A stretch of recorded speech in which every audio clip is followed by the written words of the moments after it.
ಇಂದಿನ ಸಂಚಿಕೆಯಲ್ಲಿ ನಂದ ಎಲ್ಲಪ್ಪ ದುಡ್ಡು ಅಂದಿದ್ದಕ್ಕೆ ಕೇಶವ ಅಪ್ಪ ಚೀಟಿ ದುಡ್ಡು ಅವ್ರು ಮೋಸ ಮಾಡಿಬಿಟ್ರಪ್ಪ ಅಂತ ಹೇಳ್ತಾನೆ.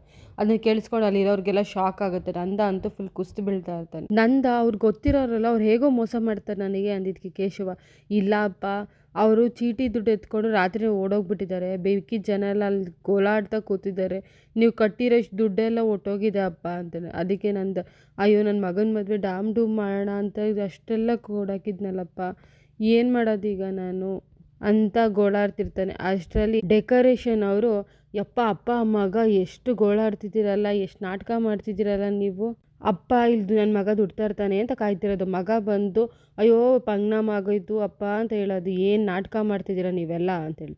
ಅದಕ್ಕೇನೆ ಅಷ್ಟರಲ್ಲಿ ಕೇಶವ ಹೋಗ್ಬಿಟ್ಟು ಅವ್ನು ಹೊಡಿಯೋಕ್ಕೆ ಅಂತ ಹೋಗ್ತಾನೆ. ಇಡೀ ದೊಡ್ಡಬಳ್ಳಾಪುರದಲ್ಲಿ ನಮ್ಮ ಅಪ್ಪನ ಬಗ್ಗೆ ಕೇಳ ನೀನು ಅಂತಂದ್ಬಿಟ್ಟು.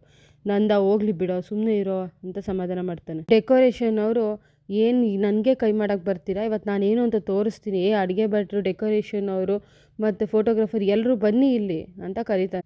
ನೋಡಪ್ಪ ಈ ಫ್ಯಾಮಿಲಿಯವರು ತುಂಬ ಬೋಗಸ್ಸು, ದುಡ್ಡು ಕೇಳಿದ್ರೆ ಇವತ್ತು ಕೊಡ್ತೀನಿ ನಾಳೆ ಕೊಡ್ತೀನಿ ಅಂತ ಅಂದ್ಬಿಟ್ಟು ಯಾಮರ್ಸ್ತಿದ್ದಾರೆ. ನೋಡ್ರಿ ನಾನೊಂದು ಸಲಹೆ ಕೊಡ್ತೀನಿ, ಈಗಲೇ ಏನೇನು ಕೆಲಸ ಮಾಡ್ತಾ ಎಲ್ಲ ಬಿಟ್ಬಿಟ್ಟು ನಡೀರಿ, ಸತ್ಯವಾಗೂ ಹೇಳ್ತಿದ್ದೀನಿ, ಇವ್ರು ನೀವು ಮಾಡೋ ಕೆಲಸಕ್ಕೆ ₹1 ಕೊಡೋದಿಲ್ಲ ಅಂತ ಎಲ್ರಿಗೂ ಹೇಳ್ತಾರೆ. ಆಮೇಲೆ ನಂದನ್ ತಿರುಗ್ಬಿಟ್ಟು, ಅಲ್ಲ ಫ್ಯಾಮಿಲಿ ಒಬ್ಬರಾದ್ರೂ ಆರ್ಟಿಸ್ಟ್ ಆಗಿರ್ತಾರೆ, ನಿಮ್ಮ ಫ್ಯಾಮಿಲಿ ಎಲ್ಲರೂ ಆರ್ಟಿಸ್ಟ್ಗಳೇ ಯಾಕಂಡ್ರಿ, ದುಡ್ಡಿಲ್ಲ ಅಂದರೆ ಯಾಕ್ರಿ ಮದುವೆ ಮಾಡ್ತೀರಿ ಜೋರಾಗಿ ನೀವು ಅಂತ ಹೇಳ್ತಾನೆ. ಅಷ್ಟರಲ್ಲಿ ಅಡುಗೆ ಭಟ್ಟ ಜೋರಾಗಿ ಕಿರ್ಚಿ, ಏನಪ್ಪ ನಿಂದು, ಏನು ಸ್ವಲ್ಪ ಆದರೂ ಸಂಸ್ಕಾರ ಇರಬೇಕು, ಮಾನವೀಯತೆ ಇರಬೇಕು, ಅದು ಯಾವುದು ಇಲ್ಲ ಅಂದರೆ ನೀನು ಯಾರು ದೊಡ್ಡ ಮನುಷ್ಯ ಅನ್ನಲ್ಲ. ನೀನು ಇವತ್ತು ನಂದಣ್ಣ ದುಡ್ಡು ಕೊಟ್ಟಿಲ್ಲ ಅಂತ ತಾನೇ ಗಲಾಟೆ ಮಾಡ್ತಾ ಇರೋದು, ದುಡ್ಡು ಇವತ್ತು ಇರುತ್ತೆ ನಾಳೆ ಹೋಗುತ್ತೆ, ನೀನು ಈಗೇನು ನಾವ್ಯಾರು ದುಡ್ಡು ಕೆಲಸ ಮಾಡ್ತಿಲ್ಲ, ನಂದಣ್ಣಂಗೋಸ್ಕರ ಕೆಲಸ ಮಾಡ್ತಿರೋದು ಅಂತ ಹೇಳ್ತಾನೆ. ಅದಕ್ಕೆ ಡೆಕೋರೇಷನ್ ಅವರು, ಹಿಂಗೆ ಮಾಡಬೇಡ್ರಿ ಕಣ್ರಿ, ನಿಮ್ಮನ್ನು ಪಂಗ್ನಾಮ ಹಾಕ್ಬಿಡ್ತಾರೆ ಅಂತ ಹೇಳಿದಕ್ಕೆ ಅಡುಗೆ ಭಟ್ಟ, ಅಯ್ಯೋ ನಾವು ಇವತ್ತು ನಾಳೆ ನೋಡ್ತಿಲ್ಲ, ನಂದಣ್ಣ ತುಂಬ ವರ್ಷದಿಂದ ನೋಡ್ತಿದ್ದೀವಿ.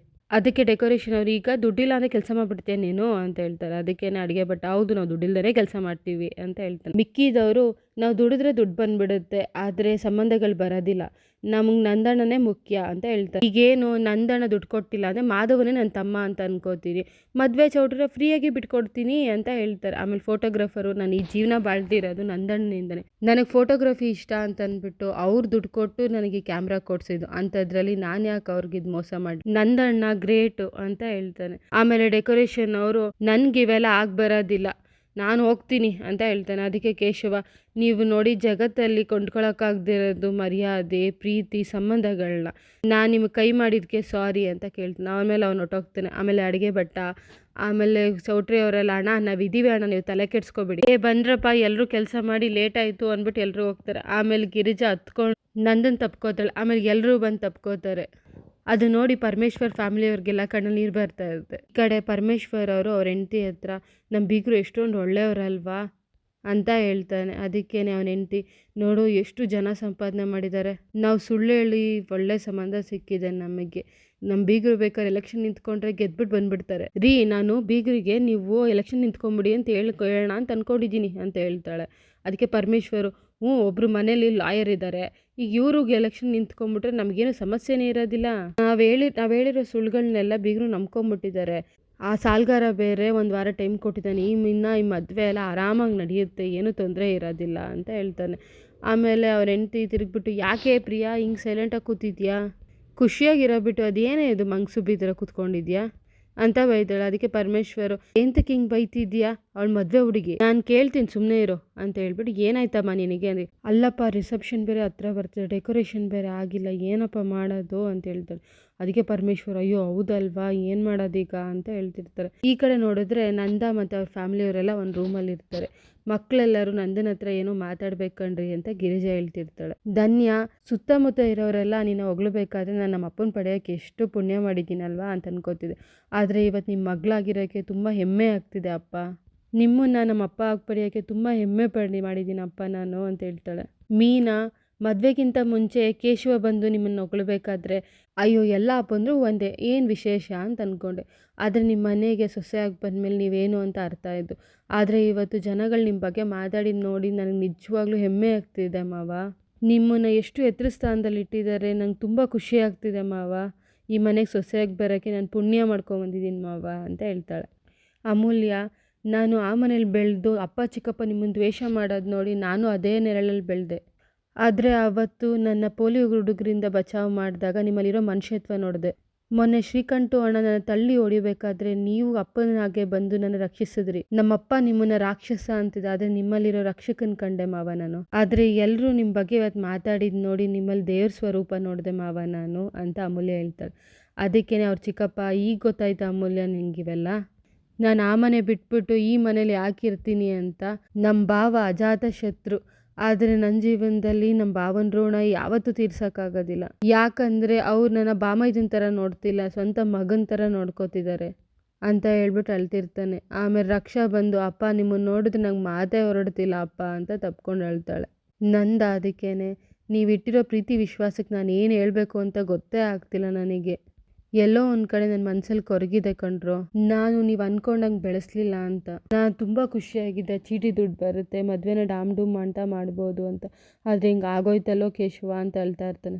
ಮಾಧವ, ಅಪ್ಪ ಅವರು ನಮ್ಮ ಬಾಸಿಗೆ ಗೊತ್ತಿರೋರಂತೆ, ಪೊಲೀಸ್ ಸ್ಟೇಷನ್ ಕಂಪ್ಲೇಂಟ್ ಕೊಡೋಣ, ಅವ್ರು ಟ್ರ್ಯಾಕ್ ಮಾಡಿ ಕರ್ಕೊಂಬರ್ತಾರೆ ಅಂತ ಹೇಳ್ತಾನೆ. ಅದಕ್ಕೆ ನಂದ, ಅಲ್ಲ ಕಣೋ, ಈಗ ದುಡ್ಡೇನೋ ಮಾಡೋದು ಮದುವೆಗೆ ಅಂತ ಹೇಳ್ತಾನೆ. ಅದಕ್ಕೆ ಗಿರಿಜಾ, ರೀ ಸುಮ್ಮನೆ ಇರ್ರಿ, ಸಮಾಧಾನ ಮಾಡ್ಕೊಳ್ಳಿ ಅಂತೇಳಿ. ಆಮೇಲೆ ಮೀನಾ, ಮಾವ ಅಲ್ಲಿರೋರೆಲ್ಲ ನಿಮ್ಮ ಬಗ್ಗೆ ಎಷ್ಟು ಒಳ್ಳೆ ಮಾತಾಡ್ತಿದ್ದಾರೆ ಮಾವ, ಸುಮ್ಮನೆ ಇರಿ, ನೀವೇನು ಬೇಜಾರು ಮಾಡ್ಕೊಬೇಡಿ ಅಂತ ಹೇಳ್ತಾಳೆ.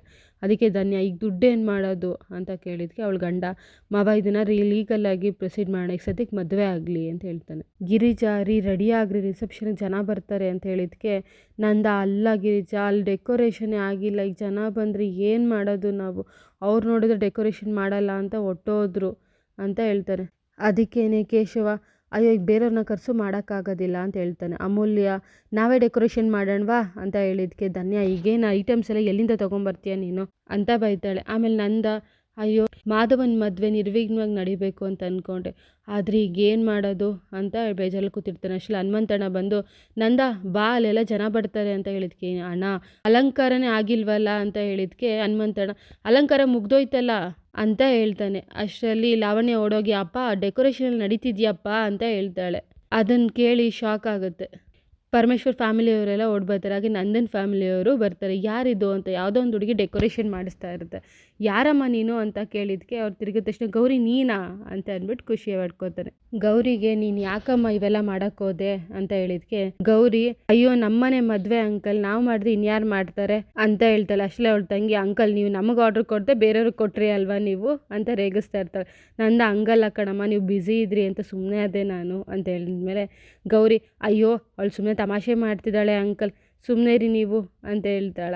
ಆಮೇಲೆ ನಂದ, ಅಲ್ಲಮ್ಮ ನಿಮ್ಗೆ ಇವೆಲ್ಲ ತೊಂದರೆ ಯಾಕೆ ಅಂತ ಹೇಳಿದ್ಕೆ ಅಂಕಲ್, ನಾವು ಒಂದು ಕಷ್ಟದಲ್ಲಿದ್ದಾಗ ನೀವು ನಮ್ಗೆ ಸಹಾಯ ಮಾಡಿದ್ದೀರಾ, ಅಂಥದ್ರಲ್ಲಿ ನಿಮ್ಮ ಋಣ ನಮ್ಮ ಮೇಲೆ ಇದೆ ಅಂಕಲ್, ಈ ಟೈಮಲ್ಲಿ ನಿಲ್ಲದೆ ಇನ್ನು ಯಾವಾಗ ನಿಲ್ಲಿ ನಾವು ಅಂತ ಹೇಳ್ತಾಳೆ. ಆಮೇಲೆ ಗಿರಿಜಾ ಬಂದು, ಸಹಾಯ ಮಾಡಿದ್ಯಮ್ಮ ನೀನು, ಸಿಕ್ಕಾಪಟ್ಟೆ ಹೆಲ್ಪ್ ಆಯಿತು ನಮಗೆ ಅಂತ ಹೇಳ್ತಾಳೆ.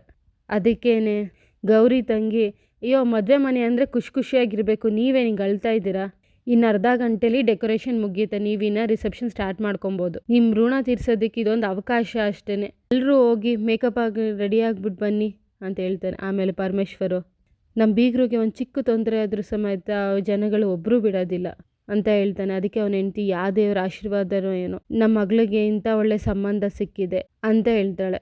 ಸ್ಟೇಜ್ ಮೇಲೆ ಎಲ್ಲರೂ ಖುಷಿಯಾಗಿ ಇರೋದನ್ನ ನೋಡಿ ನಂದ ನೋಡ್ತಾ ನಿಂತಿರ್ತಾನೆ. ಹನುಮಂತಣ್ಣ ಬಂದು, ಏನು ನಂದ ಹಿಂಗೆ ನೋಡ್ತಿದ್ಯಾ ಅಂತ ಕೇಳಿದ್ಕೆ, ಅಣ್ಣ ನೋಡೋಣ ಎಷ್ಟು ಖುಷಿಯಾಗಿದ್ದಾರೆ, ನನಗೆ ಸಂಬಂಧಿಕರು ಇಲ್ಲ ಅನ್ನೋ ಕೊರಗಿತ್ತು ನನಗೆ ಅಂತ ಹೇಳ್ತಾನೆ. ಅದಕ್ಕೆ ಹನುಮಂತಣ್ಣ, ಈಗ ಬೀಗ್ರ ಕಡೆ ಸಂಬಂಧಿಕರು ಕೂಡ ನಿಂಗೆ ಸಂಬಂಧಿಕರೇ ಅಲ್ವಾ ನೀನು, ಮದುವೆ ನೋಡು ಎಷ್ಟು ಡಾಮ್ ಡೂಮ್ ಅಂತ ಆಗ್ತಿದೆ, ಮದುವೆ ಮಾಡ್ತೀನಿ ಅಂತ ಕೊಚ್ಕೊಳ್ಳೋದಲ್ಲ, ಅದನ್ನು ಸಾಧಿಸ್ಬೇಕು ಅಂತ ಹೇಳ್ತಾನೆ. ಅದಕ್ಕೇ ನಂದ, ಈ ಕುಟುಂಬದಿಂದನೇ ಸಾಧ್ಯ, ಎಲ್ಲರೂ ಒಟ್ಟಾಗಿ ನಿಂತ್ಕೊಂಡೆ ನಮಗಿವೆಲ್ಲ ಮಾಡೋಕ್ಕಾಗಿದ್ದು ಅಂತ ಹೇಳ್ತಾರೆ. ಅದಕ್ಕೆ ಹನುಮಂತಣ್ಣ, ಎಲ್ಲರೂ ಗಂಡು ಹೆಣ್ಣಿಗೆ ದೃಷ್ಟಿ ತೆಗಿಬೇಕು ಅಂತ ಹೇಳ್ತಾರೆ, ಆದರೆ ನಿನಗೆ ದೃಷ್ಟಿ ತೆಗಿಬೇಕು, ಈ ನಂದಣ್ಣ ಇಷ್ಟು ಜೋರಾಗಿ ವಿಜೃಂಭಣೆಯಿಂದ ಮದುವೆ ಮಾಡ್ತಿದ್ದಾನೆ ಅಂತ, ನಿನ್ನ ಕನಸು ನಿಜ ಆಗ್ತಿದೆ, ಈಗ ನೀನು ಖುಷಿ ಅಲ್ವಾ ಅಂತ ನಂದನ್ ಕೇಳ್ತಾನೆ. ಗಂಧ, ಖುಷಿ ಅಲ್ವಾ, ಸಿಕ್ಕಾಪಟ್ಟೆ ಸಂತೋಷ ಆಗ್ತಿದೆ ನನಗೆ, ನನ್ನ ಮಕ್ಕಳು ಮದುವೆ ಹೇಗೆ ಮಾಡಬೇಕು ಅಂತ ಆಸೆ ಪಟ್ಟಿನೋ ಆ ಥರ ಆಗ್ತಿದೆ, ಒಳ್ಳೆ ಬೀಗರು, ಒಳ್ಳೆ ಮನೆತನ, ಒಳ್ಳೆ ಹುಡುಗಿ ಸಿಕ್ಕಿದ್ದಾಳೆ, ಇನ್ನೇನು ಬೇಕು ಹನುಮಂತಣ್ಣ, ಚೀಟಿ ದುಡ್ಡು ಮೋಸ ಆಯಿತು ಅಂತ ಅಷ್ಟೇ ಬೇಜಾರು,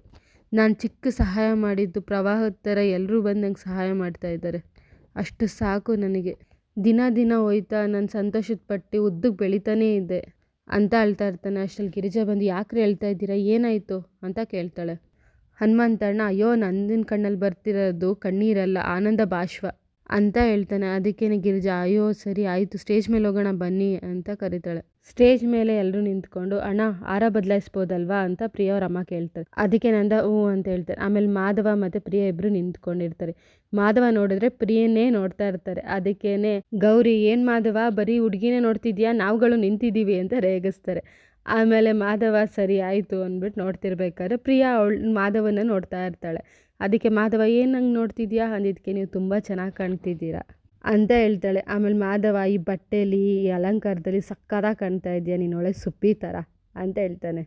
ಆಮೇಲೆ ಇಬ್ಬರು ಹಾರ ಎಕ್ಸ್ಚೇಂಜ್ ಮಾಡ್ಕೋತಾರೆ. ಆಮೇಲೆ ಎಲ್ಲರೂ ಗಿಫ್ಟ್ ಕೊಡೋಕ್ಕೆ ಸ್ಟಾರ್ಟ್ ಮಾಡ್ತಾರೆ.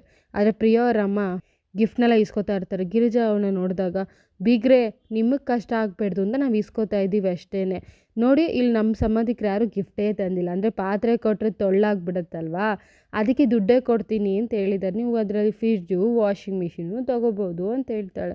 ಈ ಕಡೆ ಮಾಧವ ಪ್ರಿಯಾ ಫುಲ್ಲು ಸ್ವೆಟ್ ಆಗ್ತಿರೋದು ನೋಡಿ ಕರ್ಶಿಫ್ ತೊಗೊಂಡು ಅವಳಿಗೆ ಒರೆಸ್ತಾನೆ. ಅದು ನೋಡಿ ಎಲ್ಲರೂ ಓ ಅಂತ ಜೋರಾಗಿ ಕಿರಿಸ್ತಾರೆ. ಇಲ್ಲಿಗೆ ಸಂಚಿಕೆ ಮುಕ್ತಾಯ ಆಗುತ್ತೆ.